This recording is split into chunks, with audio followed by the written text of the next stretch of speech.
अस्सलामु अलैकुम वरहमतुल्लाहि वबरकातुहू। मेरे प्यारे भाइयों और बहनों, आज हम एक ऐसे निहायत अहम, गहरे और दिलों को झकझोर देने वाले मौजू पर बात करने जा रहे हैं जिसे इस्लाम की रूह कहा जाता है, और वो है तकवा।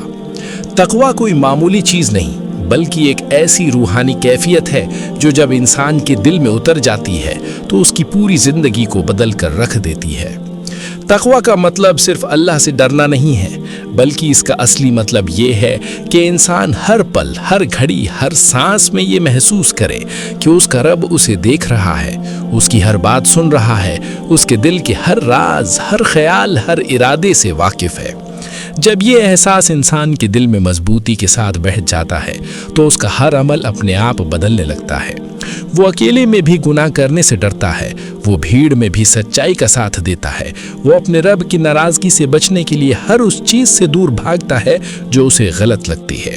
वो अपने लफ्ज़ों को तौल कर बोलता है, वो अपने गुस्से को काबू में रखता है, वो अपने दिल को साफ रखने की कोशिश करता है और हर उस काम की तरफ बढ़ता है जो अल्लाह को पसंद हो।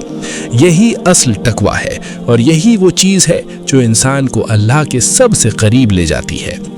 कुरान करीम में बार बार अल्लाह ताला ने तकवा वालों का जिक्र किया है, उनकी फजीलत बयान की है और साफ तौर पर यह फरमाया है कि अल्लाह के नज़दीक सबसे ज़्यादा इज्जत वाला वही है जिसके दिल में सबसे ज़्यादा तकवा है। इससे हमें ये समझ में आता है कि इंसान की असली कीमत उसके माल दौलत, उसके कपड़ों, उसकी शक्ल, उसकी ज़ात या उसके ओहदे से नहीं बल्कि उसके दिल के तकवा से होती है। अगर दिल में तकवा है तो इंसान कामयाब है, और अगर दिल खाली है तो इंसान सब कुछ होते हुए भी अंदर से खाली है। इसलिए हमें अपनी ज़िंदगी का सबसे बड़ा मकसद यही बनाना चाहिए कि हम अपने दिल को तकवा से भरें और इसे हर हाल में ज़िंदा रखें, और अपने दिल की हर हालत को अल्लाह की याद से जोड़ दें, और अपने हर फैसले को अल्लाह की रज़ा के मुताबिक बनाएं, और अपने हर कदम को सोच समझ कर उठाएं कि कहीं इसमें अल्लाह की नाफरमानी तो नहीं हो रही।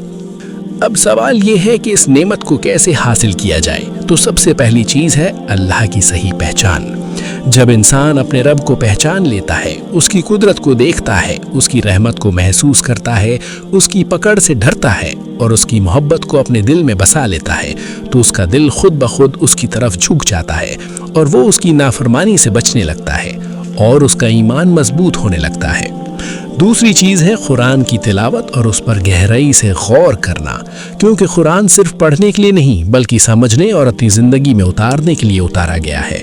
ये दिलों को जिंदा करता है, ये इंसान को अंधेरों से निकाल कर रोशनी की तरफ लाता है, ये सही और गलत में फ़र्क करना सिखाता है और इंसान को सीधे रास्ते पर चलने की ताकत देता है।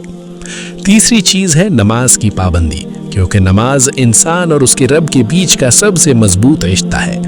जब इंसान दिन में 5 बार अपने रब के सामने खड़ा होता है तो उसका दिल नर्म होता है, उसका ईमान मजबूत होता है और उसके अंदर तकवा पैदा होता है और वो हर बुराई से दूर होने लगता है। चौथी चीज़ है नेक लोगों की संगत, क्योंकि इंसान अपने माहौल से बहुत ज़्यादा असर लेता है। अगर वो अच्छे और नेक लोगों के साथ रहेगा तो उसका दिल जिंदा रहेगा, उसका ईमान मजबूत होगा और उसका तकवा बढ़ेगा। लेकिन अगर वो बुरे लोगों के साथ रहेगा तो धीरे धीरे उसका दिल सख्त हो जाएगा और वो गुनाहों में डूबता चला जाएगा। पांचवी चीज़ है अपने नफ्स के खिलाफ जिहाद करना, क्योंकि इंसान की सबसे बड़ी लड़ाई उसके अपने नफ्स के साथ होती है। वो हर उस चीज़ को छोड़ दे जो अल्लाह को नापसंद हो, चाहे उसका दिल उसे कितना ही क्यों ना चाहता हो।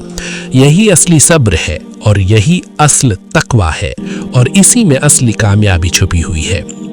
छठी चीज़ है तौबा और इस्तगफार, क्योंकि इंसान से गलती होना उसकी फितरत है, लेकिन कामयाब वही है जो हर बार गिरने के बाद उठे और अपने रब की तरफ लौट आए, उससे माफ़ी मांगे और अपनी ज़िंदगी को बेहतर बनाने की कोशिश करे और अपने दिल को साफ करता रहे। तकवा का सबसे बड़ा फ़ायदा ये है कि अल्लाह ऐसे लोगों के लिए हर मुश्किल में आसानी पैदा कर देता है, उनके लिए ऐसे रास्ते खोल देता है जिनका उन्हें अंदाज़ा भी नहीं होता, उन्हें ऐसी जगह से रिस्क देता है जहाँ से उन्हें गुमान भी नहीं होता, उनके दिलों को सुकून देता है, उनकी परेशानियों को दूर करता है और सबसे बढ़कर उन्हें अपनी ख़ास रहमत से नवाजता है और आखिरत में उन्हें जन्नत की हमेशा रहने वाली खुशी अता करता है।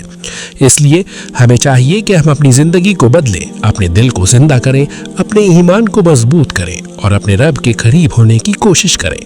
اللہ تعالی ہم سب کو سچا تقوی نصیب فرمائے، ہمارے دلوں کو اپنی یاد سے زندہ رکھے، ہمیں ہر چھوٹے بڑے گناہ سے بچائے، ہمیں اپنے نیک بندوں میں شامل کرے، ہماری دعاؤں کو قبول فرمائے، ہماری پریشانیوں کو دور کرے، ہمارے دلوں کو سکون دے اور ہماری آخرت کو آسان بنائے اور ہمیں جنت الفردوس میں جگہ عطا فرمائے۔ آمین۔